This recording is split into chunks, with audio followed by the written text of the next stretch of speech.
ओमफ्राय हा क्लास 12आव बबे कलेजाव फरायोमोन हा ओमफ्राय गामिया फुटबल बिसिबां जाखो बे गुवाहाटियाव फैनाया हा ओमफ्राय बे खामानियाव खेबबेसे थांखो बिदि हा सोरजों मा हारिजों थांदों बर' गोजा अबेनि बर'फ्रा अबेनि मा मावो हा बे बेसेबां होलांखो माने सासे सेंग्राया 10,000 खरि हा ओमफ्राय मा हटेलाव थायो ना सोरबा न'आव थायो हा हा हटेलाव थायो बिनिफ्राय गुवाहाटियाव नों माबोरै फैजेनखो ओमफ्राय नोंसोरखौ बे खामानियाव सोर फाथायो सोर लेंहरो खिथालाय जों बेरायनोसो फैदोंमोन ओमफ्राय सोर बिदि माबा खामानियाव बाहायखो नोंसोरखौ खोन्था नामा खोन्थाना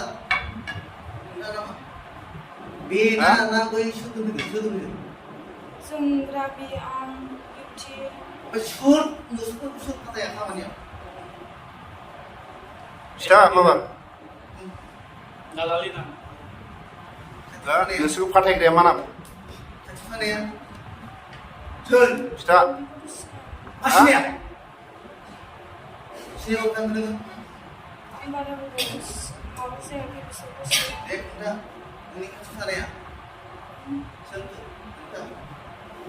दा न'आव थांफिननानै फरायगोन ना मागोन नों माला थांगोन आगष्ट मानाव जोंना क्लास कलेज हा आगष्ट मानाव जोंना क्लास कलेज सिगांबानो थांगोन डाइरेक्ट नोंसिनि आइ आफाखौ बे भिडिअनि गेजेरजों लिंहर गाबोननि गेजेराव नोंसिनि न'खरनि मानसिखौ गामिनि सेक्रेटारि प्रेसिडेन्ट नों मोनथिना मोनथिया गामिनि हा दे खिथा नोंखौ सोर लिंहरा मोखा थिखा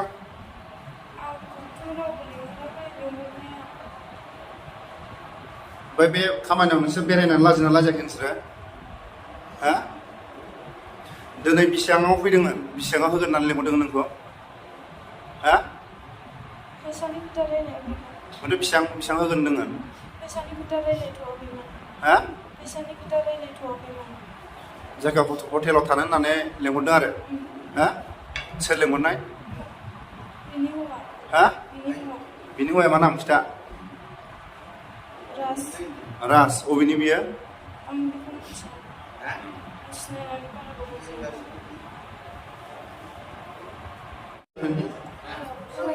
दे फार्स्टआव खिथा गामि ओरैनिफ्राय बोरै फैजेननाय खिथा दे खिथा आंनि मुङा जुनालि दे खिथा आंनि नामा जुनालि बिफानि नामा कनि ओमफ्राय बिमानि नामा मुस्रि आं काजलगाव बेसेबां हा आंनि नामा जुनालि ओमफ्राय बिफानि नामा कनि ओमफ्राय बिमानि नामा मुस्रि आं काजलगावनि आं गुवाहाटियाव बेरायनो होननासो फैदोंमोन ओमफ्राय गाज्रि खामानियाव थानाय खेबबेसे जाखो हटेलाव थानायाव बबे हटेलाव थादों खिथा हरसे थाखायो हटेलाव नामा हा हा दसेयाव 5,000 ओमफ्राय 5,000 थाखाखौ नों मा खालायखो रुम थानायाव ओमफ्राय बिदिनो थांखासिगोन नोंसोरना देहाखौ फानहर हा ओमफ्रायथ' जेनेबा नोंसोरो 5,000नि होदावबाय नालाय जेनेबा बे जाय मानसिफ्रा फैदों बिसोर बर' दा हा सेंग्राफ्रा बहानि सेंग्राफ्रा हा बहानि बबेनि सेंग्राफ्रा खिथा हा हा बहानि मा गामिनि सेंग्राया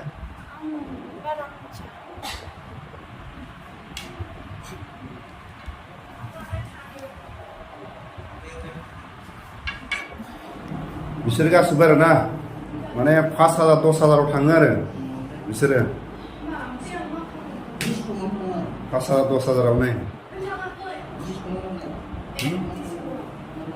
बुझिबाय ना 5,000 10,000आव Biar komisi.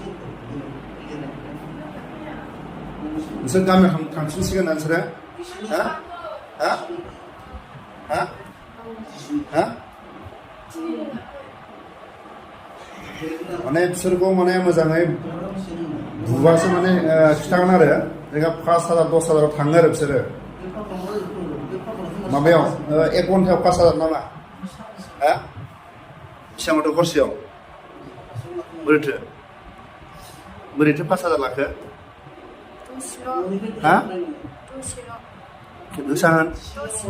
दसेल' 5,000 मिनिलायदोंसो बिसोर बुजाना मिनिलायदों आरो गिबियावनो नैखौ सोंगोरसिगोन ओरै जोंनिखौ फारसेनिफ्राय गामिनिफ्राय आरो बिमा बिफानि नाम आरो गामिनि माखासे सानैसोनि नामखौ खिथा आरो नोंस्रा न'खराव साबेसे दं आरो नोंनि नामखौ खिथा दे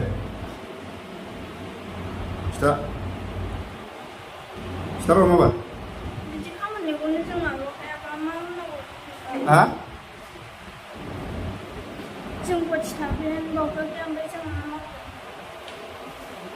गोसा बुं ओरैनो बेबायदि गाज्रि खामानियाव खेबबेसे जाखो थांनाया हा खननै ओमफ्राय बेसेबां लाखो फैसाया हा 10,000 सासेनाव 10,000 सासेनाव 20,000 मा जाथि बिसोरो बर' बहानि हा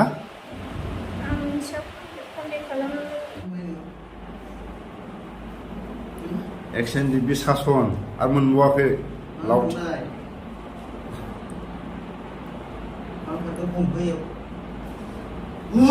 मानो खारनाय खिथालाय देलाय नै मानो खारनाय खिथा दे मानो खारनाय खिथा दे बिदिन्था दे दे मानो खारनाय खिथा एसे मोजां गथ'फ्रा मा दं दे खिथा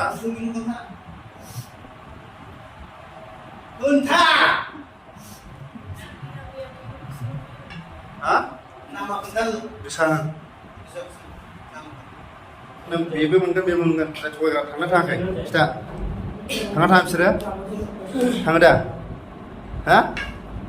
थाङा थाङाखै बे खिथा बेथ' मोनखागोन दे खिथा दे थाङो दा थाङा खिथा डेन्जार बुस्थु आरो बिसोर ना माने खुगा सिया माने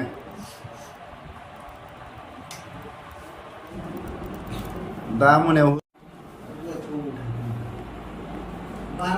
हरनि 12:00 जोंनि बर' सिख्लाफ्रा हटेलाव थाग्रा माने दसे समावनो 5,000 10,000 बिसोरो दसे समावनो 5,000 10,000 बिसोरो जोंनि बर' नैबे बर' गथ'फोर आरो बेखौ जोङो दिनै गुवाहाटियाव थानाय Ndfbफ्रा हमनानै मोनो गासिबखौबो दा बिसोरनि बिमा बिफा दंना गैया गामि दंना गैया नै